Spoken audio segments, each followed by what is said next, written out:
Sir, Ritwik Ghatak কত মহৎ ছিলেন, কত বড় শিল্পী ছিলেন, কত উদার ছিলেন, এই কথা খুব স্বল্প পরিসরে হলেও বহু চর্চিত। আপনি নিজে বহুবার বলেছেন, বহু প্রবন্ধ লিখেছেন, বই লিখেছেন।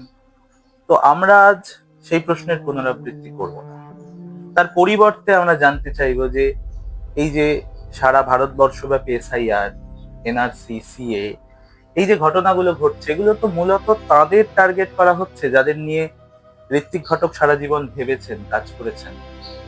তো একজন ঋত্বিক গবেষক হিসেবে, ঋত্বিক ঘটকের একজন উত্তরপুরুষ হিসেবে, আপনি একটা গণতান্ত্রিক দেশের এই টেন্ডেন্সিটাকে, রাষ্ট্রের এই টেন্ডেন্সিটাকে কিভাবে দেখেন?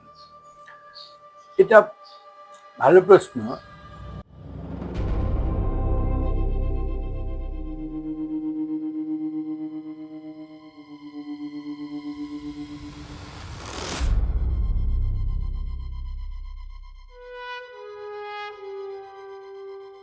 মানে আমি যার বাংলা করি অলৌকিক সমাপতন, সেটা হচ্ছে এই, দেখবে ওর প্রথম ছবি তৈরি হচ্ছে কখন? 1952 সালে। 1952 সালটা ইম্পর্টেন্ট কেন? 1952 সালে আমরা প্রথম ভোট দিয়েছিলাম স্বাধীন দেশে। অর্থাৎ এই একটা দিনে আমরা ভুল ধারণা হয়েছিল আমি আর জওয়াহরলাল নেহরু এক গুরুত্বের, কেননা প্রধানমন্ত্রীর ভোটও একটা, আমার ভোটও একটা। এই যে আমরা ভোট দিলাম, এবং আমার আরো আশ্চর্য লাগে যে এই সালেই ঋত্বিক ঘটক তৈরি করলেন নাগরিক।